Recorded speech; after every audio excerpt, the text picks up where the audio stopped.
السلام علیکم تماشاگران عزیز، من با شما یک کانال با نام نور تیوی توصیه می‌دهم که شما میتوانید همه در این کانال ثبت‌های نوی دامن ابراهیم را تماشا کنید. پس حتما به این کانال ابونه شوید، پادپیس را زیر کنید و زنگولچه را نیز زیر کنید. سیلک این کانال در تگ ویدیو در اپیسانی و در کامنتاری ذکر کرده شده است. شنبه مقصد نیت اون بود که در مسکو نماز خونیم، اما برادر عزیزمون دوملو احکام الدین بچه‌های سنت پتربورگ تلفن کرده بود که دوملو در مسکو است. زنگ زدن، در تماس شدن، گفتن دوملو اگر امکان باشه سنت پتربورگ بیا، زیرا در سنت پتربورگ ما مسجد خودمون نداریم، یعنی امام خطیب از خود ماست. شاید در او پرسپکت میر اجازه گپ زدن نتیان، روز جمعه است، شغول است، آدم زیاد است.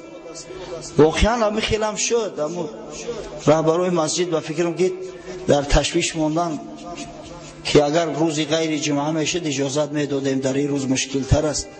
از همین خاطر حاجی عبدالسلام گفتم بلیت بگی، گفتم من میپرم میرم لنینگراد سنت پتربورگ، همین جای صحبت باشه، ما به خاطر صحبت میریم.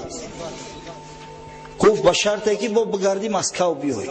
من گفتم وعده نمیتونم، اگر خدا خواسته باشد انشاءالله وعده نمیتونم. راستی روز سحر جمعه سنت پتربورگ رفتیم، از میدان هوایی حاجی احسان برادرمو پیشوازمو گرفت همراهی دوملوی همنامون دوملو عبدالرحیم. راستی همین عبدالرحیما در تاریخ بسیار شخصای خوب گذشتگی‌اند، خدا نگهبانش باشه. کم عبدالرحیم یافت میشود که فاسق باشه، از راه بیراه باشه. همونجا یک برادر نامش دوملو عبدالرحیم همنام ما، خادم دین مبین اسلام، امام خطیب مسجد. در مسجدش غیر مردم سرزمین ما تاجیکستان ما، مردم قفقاز، مردم تتر، باشقیر بسیار به اومدیم. یک مسجد تازه و آزاده. باور کنه وقتی که همت این جوان مردو را دیدم، هر ماه $5000 اجاره پولی میدادیم در مسجد، به خاطر آن که اون مسجد نگه داشته شود و 5 وقت نماز جمعه در مسجد دایر گردد. هر ماه $5000 اجاره پولی میدادیم. گفتم خوشا به حالتون. و دوملو تاکید کرد که همینجا البته که کمک همه میرسه، اما بعضی برادرایی هست که اینا بسیار جانفدا هستند، با کمک دستگیری همینا الحمدلله تا به امروز هیچ وقتی نشده است که ما اجاره مسجد در وقتش ادا کرده نتوانیم. از جمله هم برادر حاجی احسان نامشه گرفت. یک برادر بود است خودش داغستانی، حاجی مرات، او را نامشه گرفت که هیچ وقت او از برادرای با قفا نمیماند، در تمام کار خیر پیش دست است. برادر حاجی اصلدین، برادر حاجی امام علی بای، یک برادر دیگر دست امیل، من نمیدونم ملتش چی باشه، هر کسی باشه مسلمان ما است. و برادرها بسیار شخصای دست به خیر دست گفت قنات من هستند، کمک میکنن. گفتم خوشا به حالتون، مجاهد حقیقی شما هستی. ما در تاجیکستان نازنین ایستاده مسجدامون پر کرده نمیتونیم. آفرین شما که در مملکت بیگانه، در ملک بیگانه شما توانستید که این قدر مردم جمع بیارید.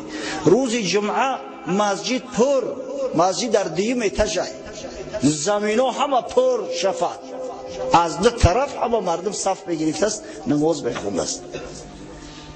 واقعا همین دستاورده که برادرای سنت پتربورگی ما دارن شاید در دیگر شهرها به این درجه نباشد، اما الحمدلله در همه جا مسجدها را همین جوانای ما آبادان می‌دارن.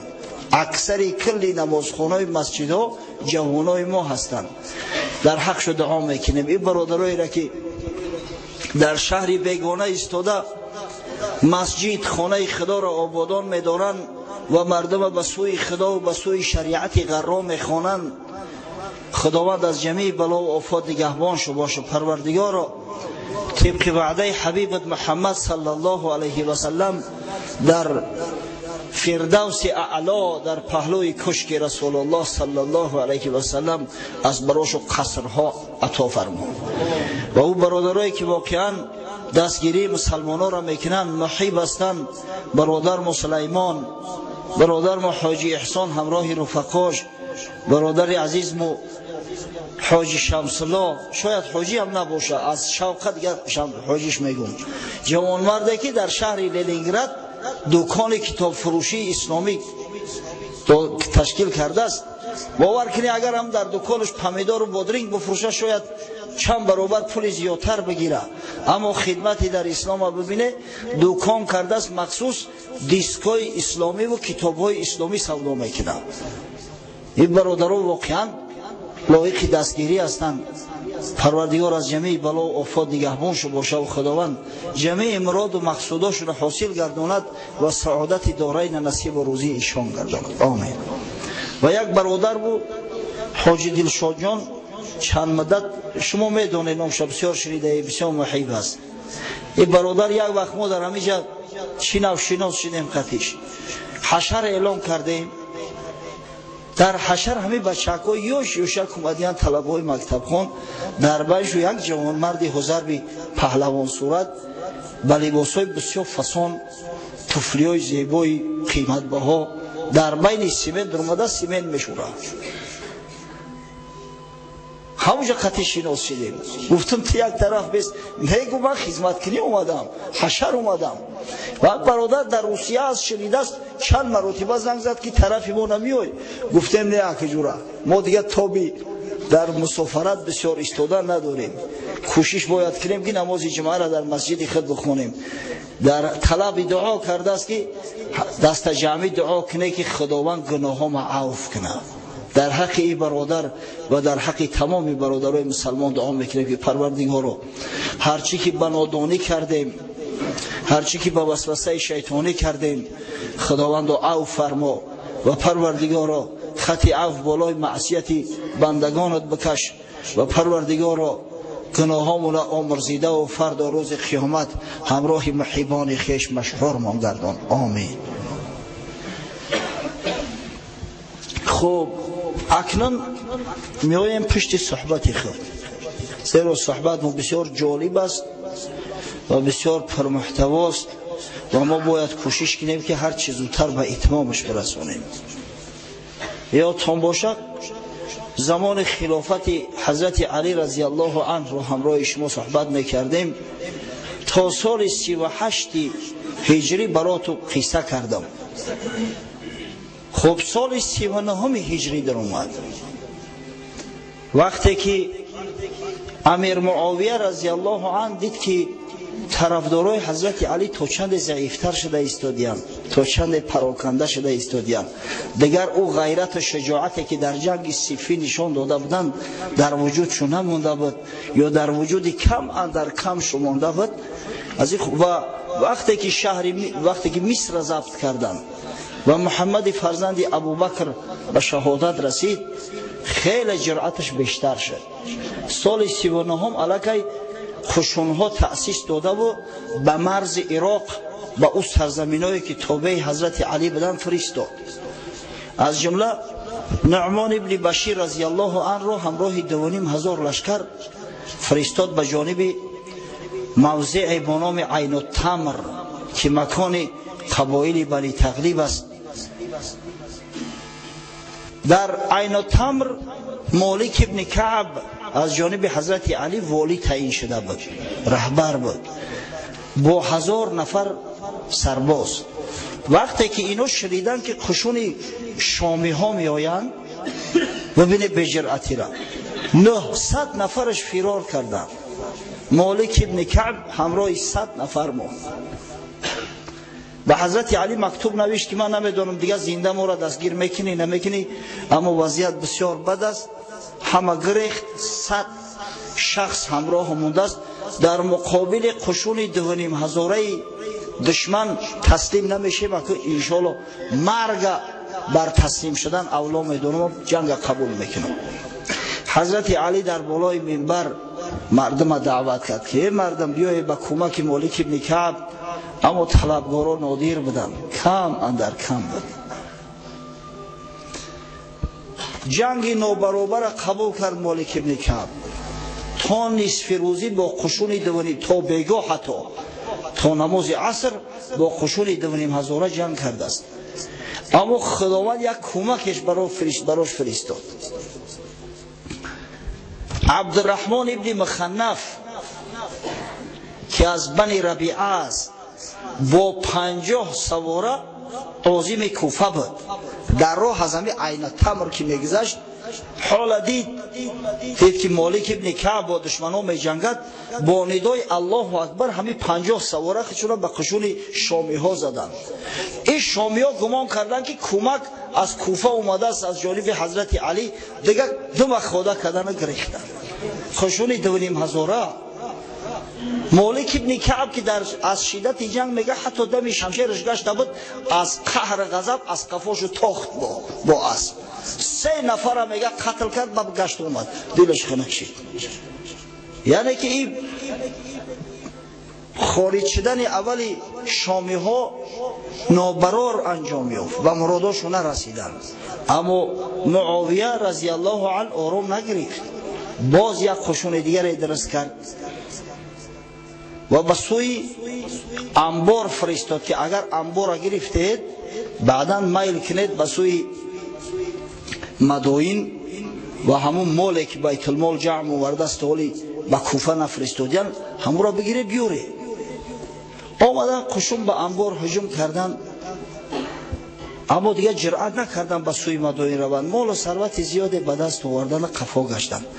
وقتی حضرت علی را شنید دیگه طاقت نکرد، خودش در اسوار شد، جانب نخیله روان شد. از قفاش اومدن که یا امیرالمؤمنین ما خودمون کفایت میکنیم، تو آرام باش. اما گفت دیگه باور به شما ندارم، شما من او طرف بیستم خودتون را کفایت کرده دیگه نمیتونید. از قفا آمد که دیگه دستگیرشو نکرد، به شام رفتیم.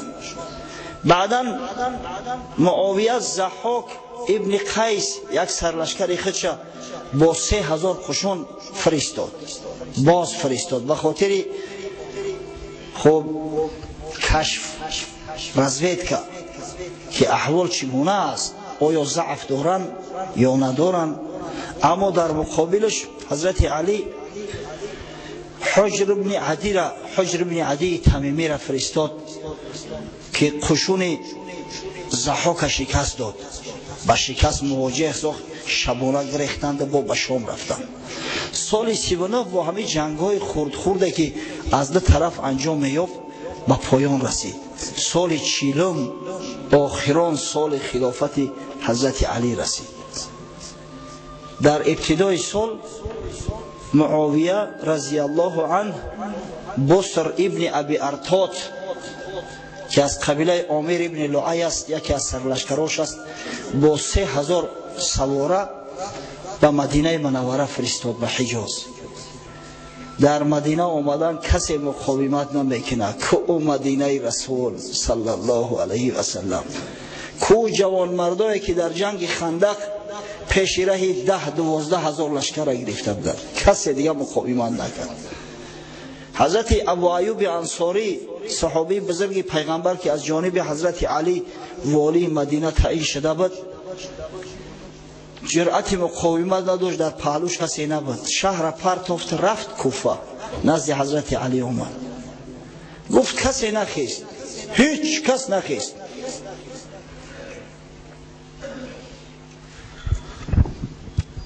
بصر داخل مسجد نبوی شد، بالای منبر بر اومد، نعره زد، گفت یا بنی نجار،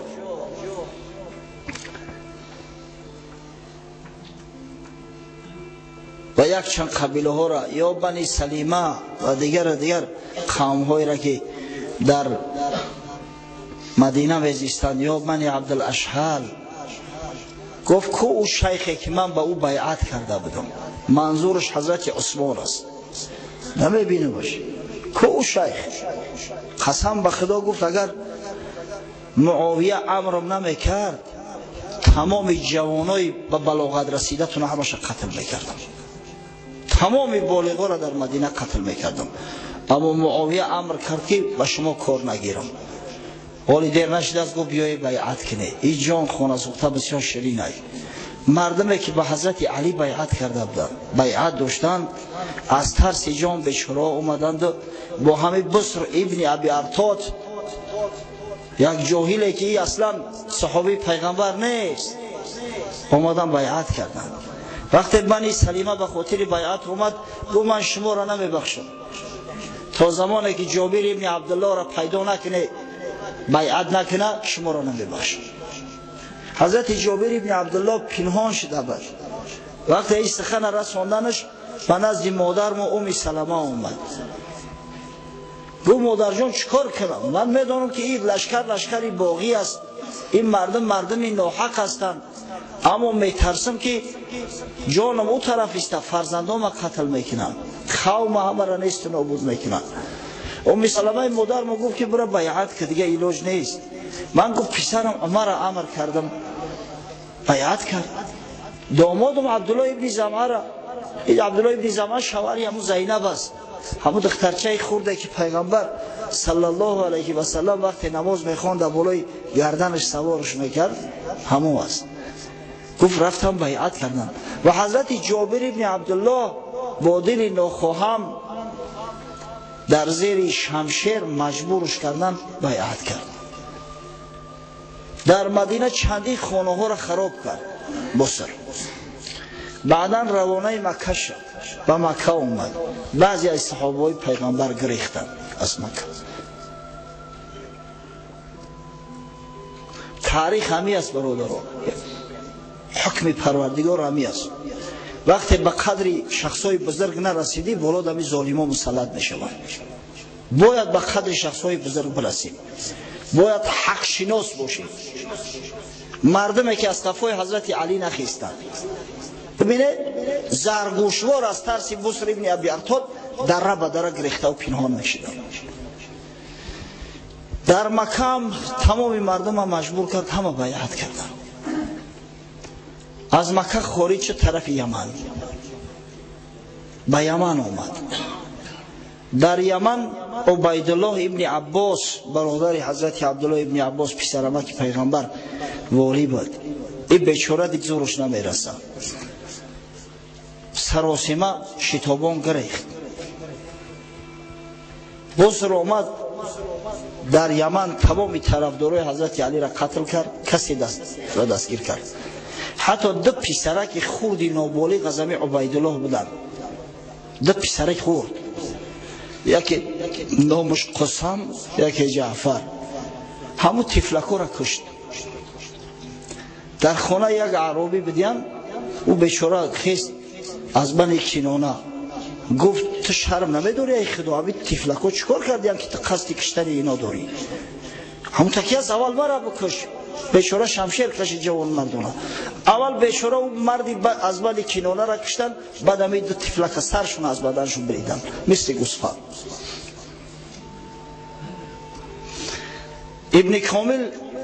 ابن اسیر در کامل آورده است، در تاریخ الکاملش میگه همین بصر ابن ابی ارطاد آخرا دیوانه شد، خون او تفلکا میمونه نشد، دیوانه شد، شمشیر در دست میگشت، درختها را دشمن گفته و شمشیر میزد. اخیر شمشیر هم از دستش گرفتن، در دستش یک شمشیر چوبی داده بودن، کودک واری میگشت، نمی شاخی درختها را شکسته، به همون دیوانگی از دنیا رفت. وقتی که گپ به حضرت علی اومد از این واقعه با خبر شد که دو تفلک کشته است، در حقش دعای بد کرد که خداوند جوانمرگش بکشه، این بدبخته که توی درجه را ظالم بدست. بعد از بالای منبر گریان گپ زد که شما را صدقه جوانمردی کنه، ای کاش که من در بین شما نمیشیدم، ای کاش که بعد وفات رسول الله صلی الله علیه و سلم و شیخین منم از دنیا میرفتم، شما نوجوانمرد بده، شما بی غیرت بده. و 3000 نفر خیستند، طرفدار شدند که میریم.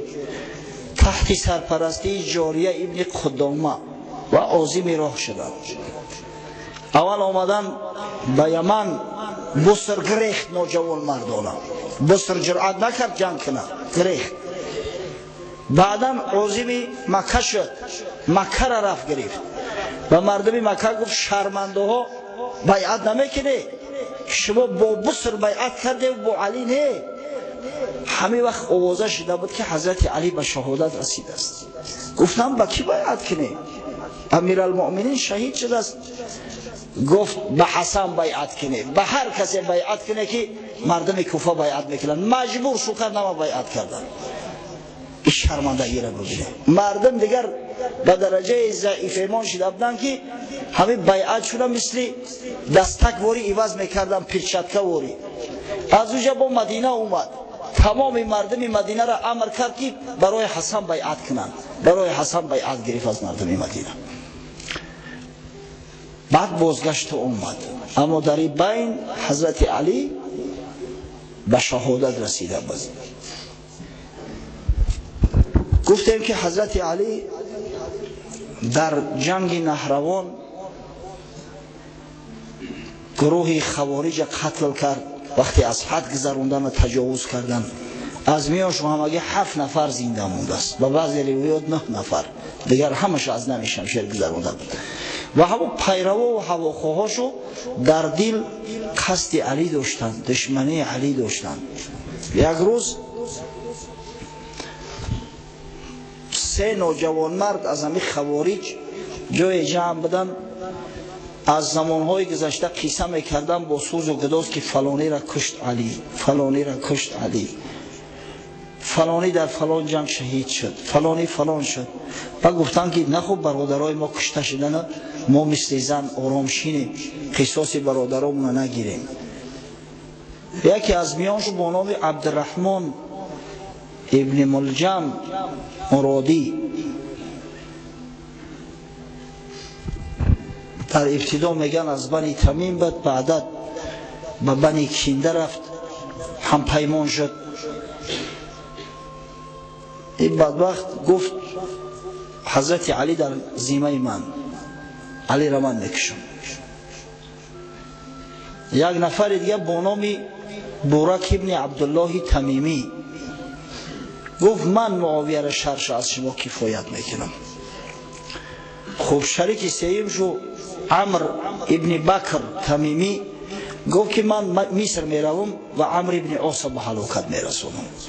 هر سه گپ زنان کردن، تاریخ هم معین کردن که در روز 17 رمضان پیش از نماز بامداد، بعد دمیدن صبح صادق در ماه شریف رمضان، گفتن همین کار یک بار در یک روز هر سه ما انجام میدیم. و این بدبخت عبدالرحمن ابن ملجم با اقرار خود به 1000 درهم شمشیر خرید و مدت 40 روز او شمشیر را در زهر میگذاشت هر روز که خوب زهر بگیره در خودش، در زهر حلاهین. اومد به کوفه، منتظر نشسته بود که کی میعاد میآید. در این بین یک روز جای نشسته بود، یک زن اومد، بسیار زن صاحب جمال با نام قطام.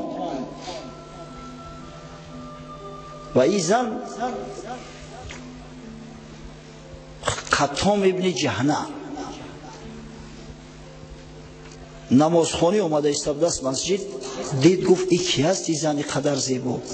گفتن یک زنی مصیبت زده است، در جنگ نهروان حضرت علی پدر و برادر ایرا کشتگی است. دیدش بسیار صاحب جمال، اومد نزدش خواستگاریش کرد.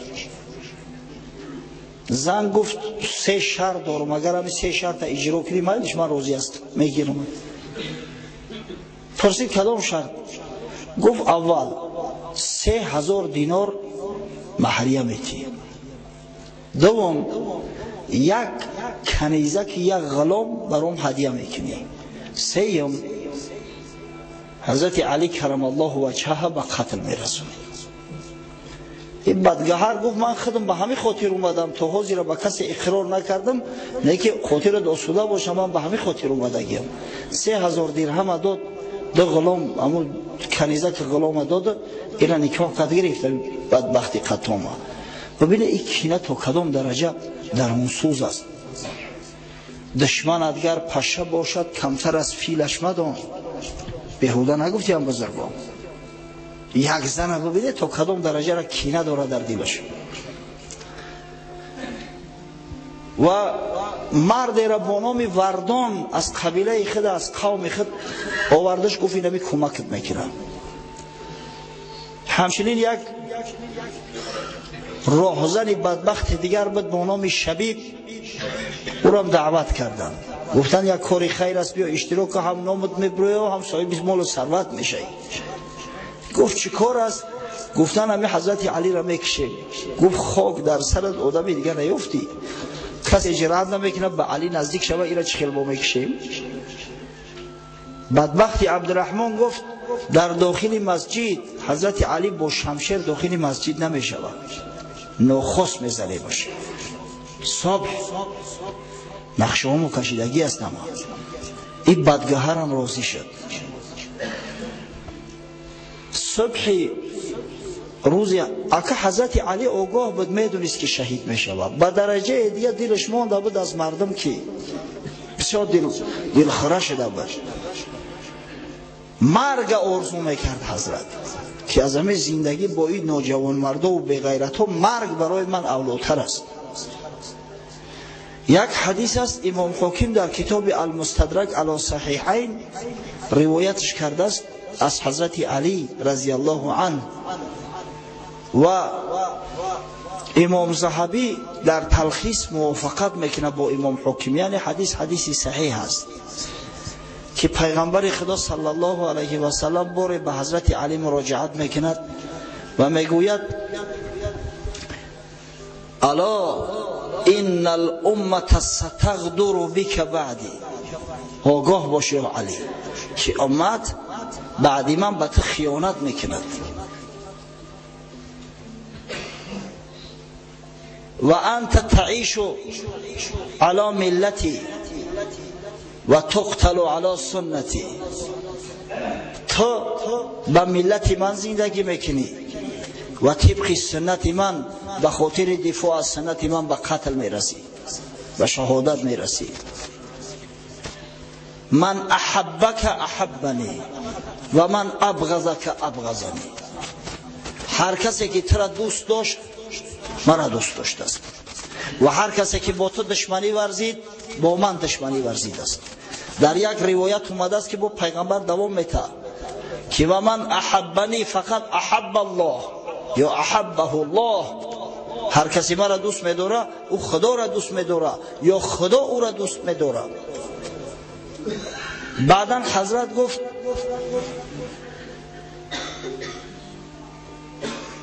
ستخذب هذه من هذا، زود است که ریش نشان داد. همین ریش گفت از سرت به خون آلوده می شود، یعنی ضربه را در سر می خوری. یکی از معجزات حضرت رسول الله صلی الله علیه و سلم است که بعد وفاتش واقع شد.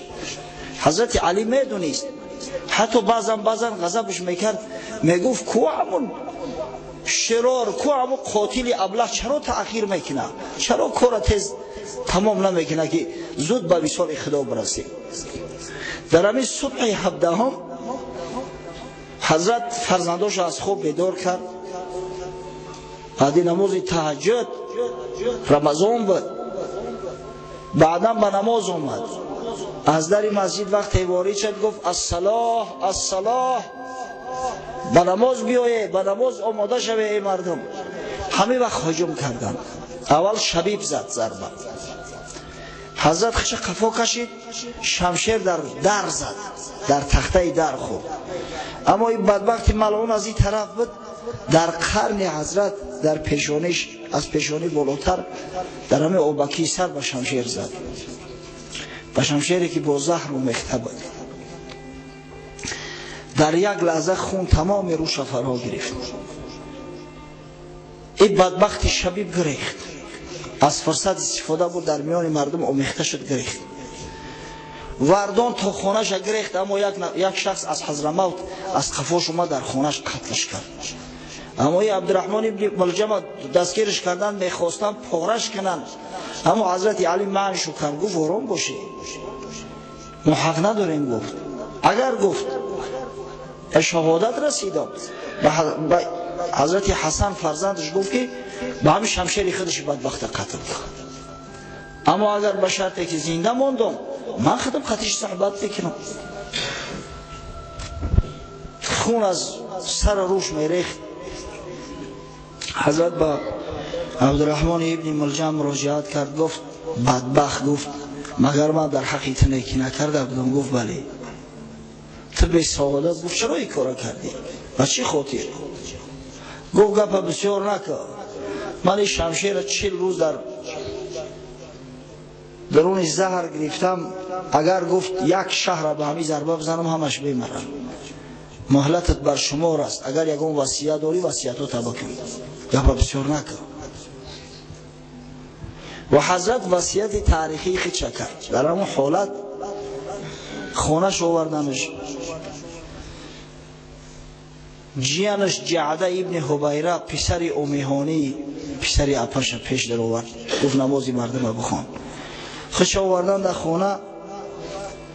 با بعضی روایات روز جمعه شب شنبه تا صبح تا شب یک شنبه را زنده بود. و بعضی روایات همون روز میگن جان به جان آفرین تسلیم کرد، اما وصیت کرد. باور کنه وصیتش میخونه گریان میشه. وصیت از مال و ثروت دنیا نه، از جاه و منصب نه، از تقسیم مال نه. وصیت از نماز است، وصیت از روزه است، وصیت از حج زکات است، وصیت از صدقات و خیرات است. وصیت به این است که حق خدا را همیشه از همه بالا بداره. حضرت با تاکید میکنه الصلاة آگاه باشه، نماز ترک نکنه، نماز ترک نکنه. فانها خیر موضوعه، نماز بهترین چیزی است که خدای تعالی در روی زمین وضع کرده است. و صیام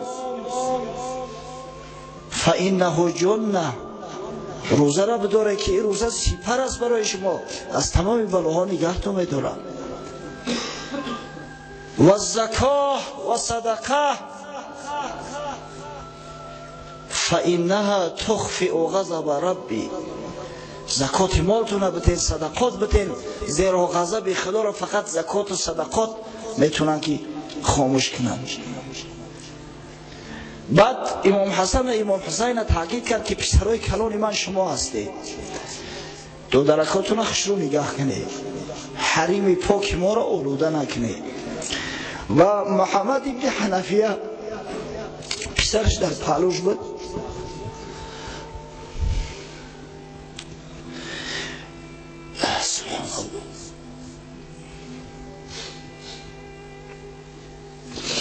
با محمد گفت بچه جان، گفت یا مولای تا هستند یا رهبرای تا هستند، هم برادرای بزرگت هستند، هم حق دارند در بالای تو، اطاعت اینا را کن. و به امام حسن و حسین گفت شما میدونی که من محمد دوست میدارم، محمد دوست میدارم، شما هم دوستش میدارید. نکنه که مثل بعضی ظالما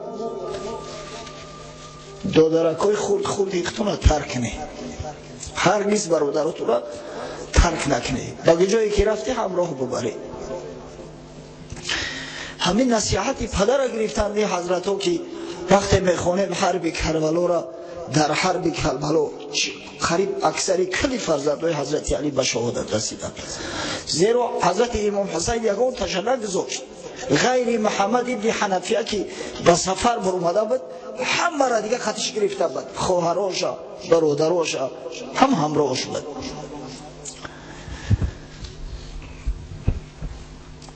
و حضرت شبانه گرانده شد. حضرت علی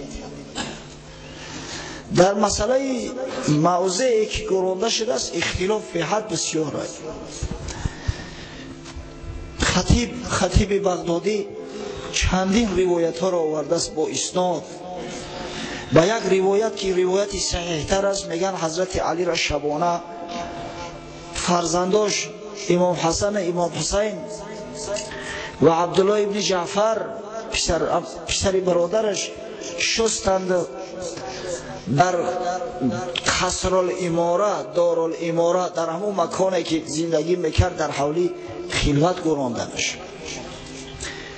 در یک روایت دیگر اومده است که از طرف قبله از طرف محراب مسجد از پشت مسجد شبانه بردن پیش از او که مردم به نماز بامداد بیایند حضرت گراندن اما موضع قبرش پنهان کردن از ترس همین خوارج ملعون که مبادا آمده و قبر نکنن مرده را برآورده با همون مرده مقصد ظلم و ستم نکنن.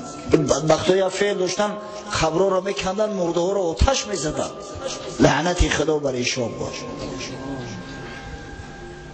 در یک روایت دیگر اومده است که بیرون از کوفه خارجش کردن در یک موضع پنهانی گراندنش و همون موضع را غیر فرزنداش کسی نمیدانست. حتی خطیب یک روایت دیگر آورده است که میگه امام حسن امام حسین حضرت علی را بالای شتر بار کردن در یک صندوق گذاشته بودنش در یک تابوت و به مدینه منوره برده و در پهلوی مادرش و بی فاطمه گراندن. این روایت هم است. با یک روایت دیگر اومده است که وقتی که می بردنش در راه شتر ناخواست تور گرفت گریخت شتر شب گم کردن. شتر به یک گروه از قبیله بنی تی افتاد.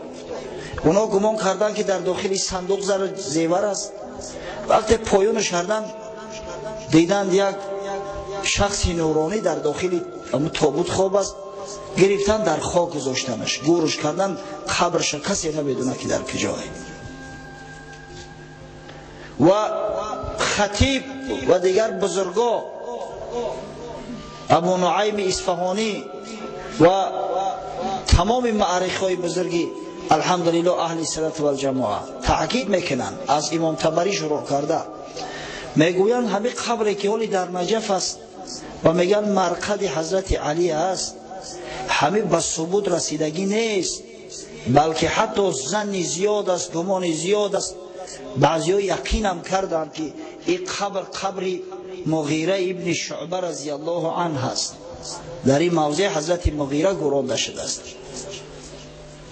روایت میکنن از مطر که گفت اگر ایشیا میدونستند که در اینجا قبر کی است قبرش هم شب میکردن اما بیچاره نمیدونن همه غلو کرده و بالای همه قبر گرفتن همه را مرقد حضرت علی گفته. بعضی متعصب احمقش حتی از کعبه و از همه بالاش میدونن. نعوذ بالله. خب یک روایت اومده است وقتی کتابای تاریخی را دیدم یک روایت اومده است اسنادش بسیار ضعیف است اما به هر وجه اگر شما بدونه خوب است. از ندونستن تو دانستن تو بهتره. تاریخ دانستن همیشه خوب است برادرای عزیز. از هنگامی که چشنی می رفتیم در مسکو بودیم در مهمانخانه یک برادر اسپانی مسلمان شده است. پرسید که صلات مغرب گفتیم الحمدلله اومد در حجره ما نماز با جماعت خوندیم. بعد قدش صحبت کردیم از کجا هستی و چی هستی و از اسپانیا بود است. صحبت رفت همین برادر دعوا میکنه که اسپانیا را میگه عرب ها ضبط نکردیان. ای سبحان الله چه خیلی مسلمان شدن این مردم میگه اینا خودشو اسلام قبول کردیان کسی اسپانیا را ضبط نکرده است. راستی اون برادر انگلیسی گپ میزنه عربی را نمیدونسته استم یک چند کلمه میدونسته است خلاص. هرچی الحمدلله همین برادر و عبدالله رهنما خدا مش درست کنه من این را همشو عالی میشناختمش میدونستم اما وقتی که از نزدیک آشنا شدیم دیده از شنیده بالاتر بود است. حساب حالش حقیقتا عالم واقعی و از این بالاتر از این بهتر محب اسلام بود است. علمایی که محب اسلام باشند در نظر دارم بعضی زیایی را کم هستند انگوش شمار هستند. این از همون برادرایی است که محب اسلام بود است. خدا برکتش بده این ترجمه میکنه کرد. بعد من خودش بحث شروع کردم تا ساعت 12 میشه بحث کردیم. بعد دلیلش آوردم ایالا گفتم مردک آخه عربا که اسپانیا نرفته باشن جبرالتر چی میگویی؟ گیبرالتر گفت اون گیبرالتر به نام تاریک است گفتم خیلی تاریکیه. گفت این تاریک یک پادشاه گوتها، قومهای گوت، یعنی قبیله های گرمانی. از کجا میگویی که ایگا پوتا؟ نام یک کتاب هم میبرم. معلیفش کی گفتم تولد شدگی.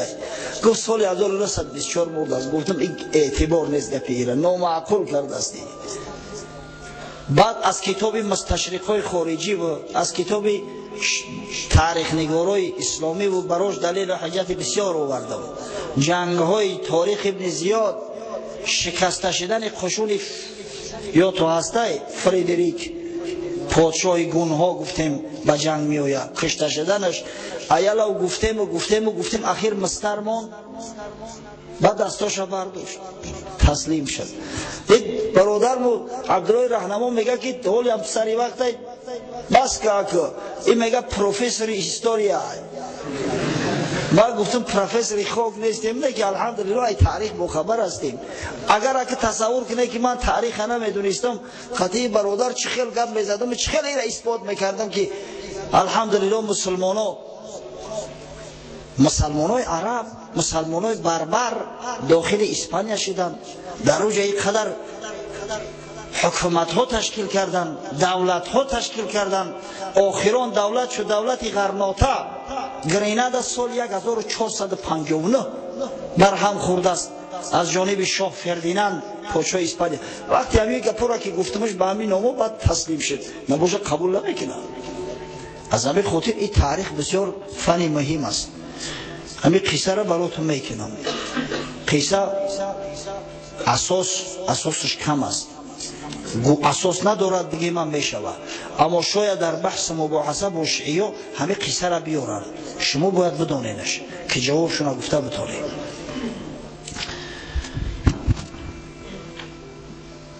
در روایت آمده است که وقتی که حضرت علی از دنیا میگذشت، خلوت فرزنداش وصیت میکنه، یک موضع است میگه یک نجف است. نجف اصلا جای بلندی را میگن، تیپه را میگن، تل.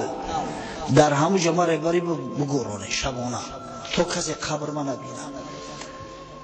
شب تابوت حضرت گرفتن بردن در همون نجف بیرون از کعبه، چند کیلومتر دور است، و گوراندنش خلوت.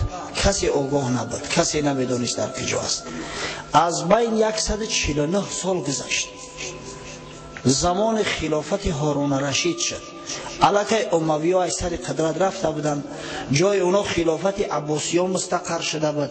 در زمان خلافت هارون رشید، بار هارون رشید به شکار می براید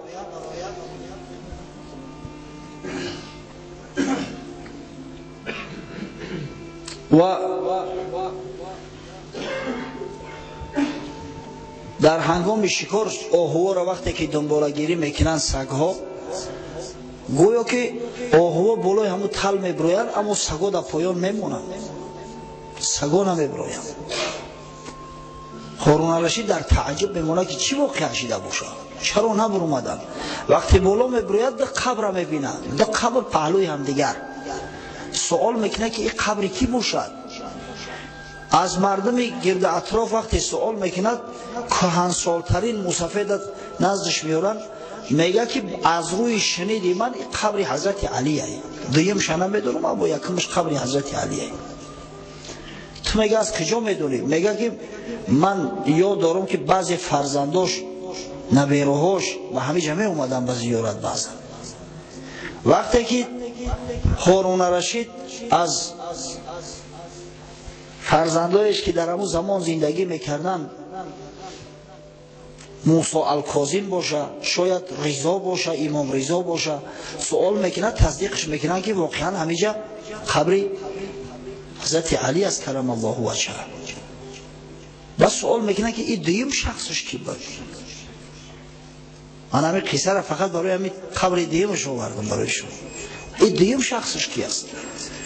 در جواب موسی الکاظم گفت قبر یک مصفید نابینا است و قصه کرد براش که وقتی که امام حسن و امام حسین و محمد ابن حنفیه پدر در خاک میمونن و برگشت میکنن شبانه به کوفه میدروین، صدای یک گریه به گوشون میرسد، صدای نوحه و ناله مردانه. حیران میشوند، داخل خانه میشوند که یک موسفید نابینا همه را تر کرده است، گریه دارد. بعد پرسیدند که بابا چرا گریه میکنی؟ چی درد داری؟ گفت ای گرسنگی بچم، 3 روز چیزی چی نخوردم. در را گرفتن، طعام براش آوردن، طعامش دادن، شستن سر کلش، لباساش عوض کردن، همش از زیر چیده بود است. بعد گفتن تو کسی نداری؟ صاحب نداری؟ گفت نه. و گفتن تا این 3 روزه ترا کی نگاه میکرد؟ ترا کی نگهبانی میکرد؟ کی لباسای ترا عوض میکرد؟ مسافر گفت من نمیدونم. یک جوانمرد بود، هر صبح پیش از دمیدن صبح صادق و هر شب بعد خفتن خانه می اومد، طعام میداد، لباسام عوض میکرد، میبرد قضای حاجت میکردم، در بستری خواب میکرد، با صبح می اومد میخیزاند. 3 روز شد که اما آدم نیست ناومد است و میگه صداش به شباهت داشت به امام حسن. امام حسن شکل صورتش به رسول الله صلی الله علیه و سلم مانند بود، اما آوازش صداش به حضرت علی شباهت داشت است. بعد گریان شدن، گفتن عمر مرد، شهید شد. دیگر مسافر گریان میشه و پیش خدا التجا میکنه که خداوند جان ما قبض کن و همون حالت میگه میمرم. وصیت میکندم وقتی گریه‌اش که بری درم بری حبیبم گورانم در بری علی و همین مسافرم میگه بردن در اونجا گوراندنش. راستی که این قصه مثل افسانه است، زیرا اصل نداره، ثابت شدگی نیست، اما به هر حال همون رفتار و کردار حضرت علی را روشن و آشکار میکنه که همین خیلی جوان مرد بود، همین خیلی شخصی بزرگ بود و همین شخصی بزرگ در سال 40 17 ماه رمضان به شهادت رسید. امام حسن خطبه خواند، گوه مردم، مردی را کشته که مثل او به جوان مردی او امروز در کره زمین کسی نیست از زنده ها. و در شب کشتنش که در این شب قرآن نازل گشته است، در شب کشتنش که در این شب حضرت عیسی علیه السلام خداوند به آسمان برداشت، در شب کشتنش که یوشع ابن نون صاحب موسی علیه السلام پیغمبر بنی اسرائیل که مجاهد بود در همین شب کشته شده است، به شهادت رسیده است. این مردی بود که پیغمبر صلی الله علیه و سلم در هنگام جنگ ها بیرقش در دستش میداد. این شخصی بود که پیغمبر صلی الله علیه و سلم با او گفت انت اخی فی دنیا و الاخره. وقتی که بین صحابه ها برادری را بنیاد کرد، گفت تو برادری من هستی هم در دنیا و هم در آخرت. انا میخل مرد از دست داده. وقتی که آوازه به معاویه رسید، سبحان الله، ما نگفتیم بود قاتل دیگر چیکار کردن، کوتاهکه گپ زنیم. گفتیم عبدالرحمن ابن ملجم ملعون 2 شریک دیگر داشت، یکیش قصد کشتن معاویه رضی الله عنه را داشت و دیگر قصد کشتن عمرو ابن عاص رضی الله عنه. او شخصی که قصد کشتن معاویه را داشت بورک ابن عبدالله تمیمی به شام اومد. در همون روز 17 در بعضی روایات خنجر داشت در دست، در بعضی روایات شمشیر.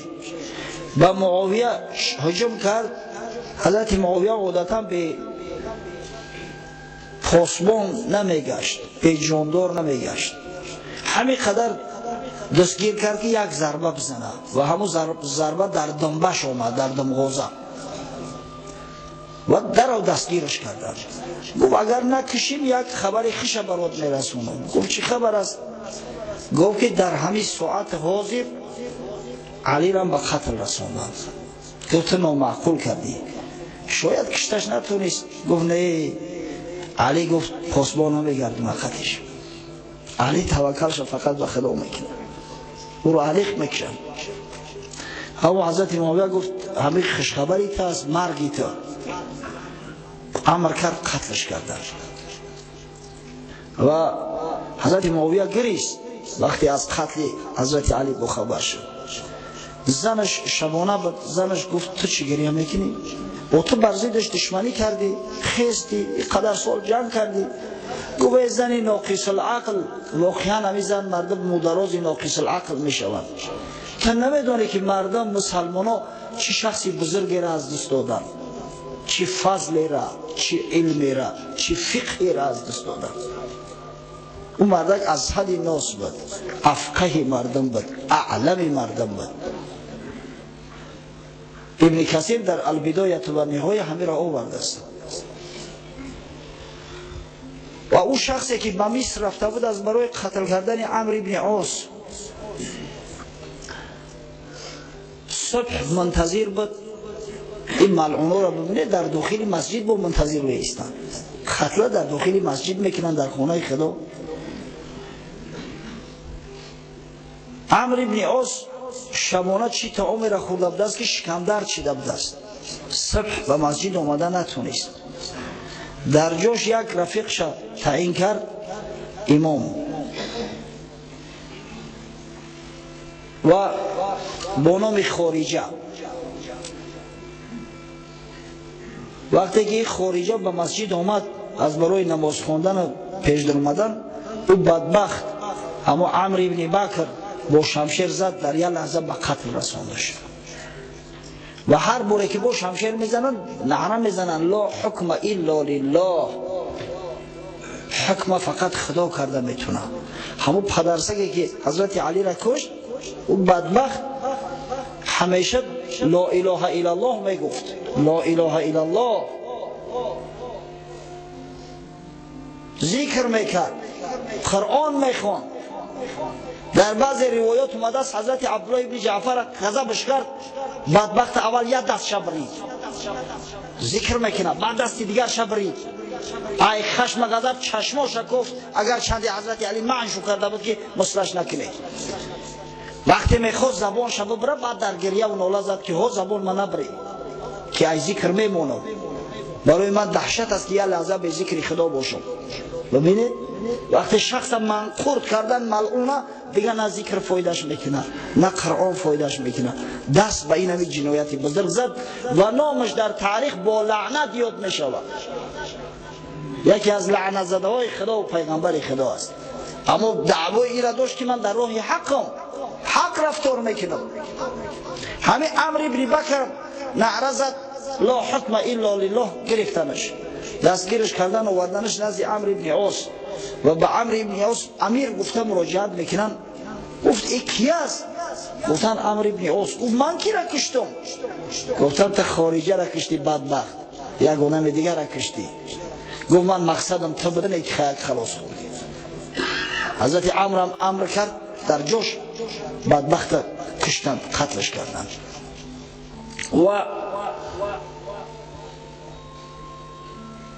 و همین خلافت حضرت علی کرم الله وجهه که به قول اصح 4 سال و 9 ماه و 3 روز ادامه یافته است، خاتمه یافت. خلیفه راشد چشم از جهان پوشید. بعد دیگه خلافت قطع شد. بعد حضرت علی دیگه امارت اومد، سلطنت اومد، پادشاه ها اومدن، امیرا اومدن. اما خلافت نبوت به حضرت علی به قول اصح قطع شده است. بعضی ها میگن که 9 ماهی که حضرت امام حسن هم بعد حضرت علی خلافت کرده است، او هم در خلافت نبوت داخل است. زیرا پیغمبر خدا صلی الله علیه و سلم فرموده است خلافت النبوه 30 عاما، خلافت پیغمبری نبوت 30 سال ادامه می‌یابد. اما چند ماهی را که امام حسن خلافت کرده است اگر زم کنیم، اگر بگذاریم در بالای همین خلافت 4 خلیفه راشد جمع الجمع 30 سال پره می شود، 30 سال قمری.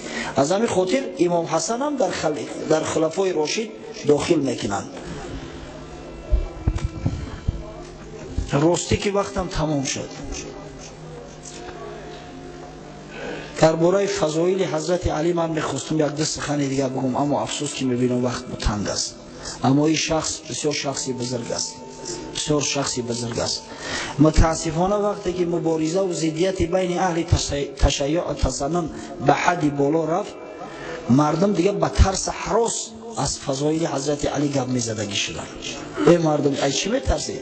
از برای خدا این مردی واقعی است، به نهایت شخصی فاضل است. این شخص کسی است که پیغمبر دوستش می داشت، خدا دوستش می داشت.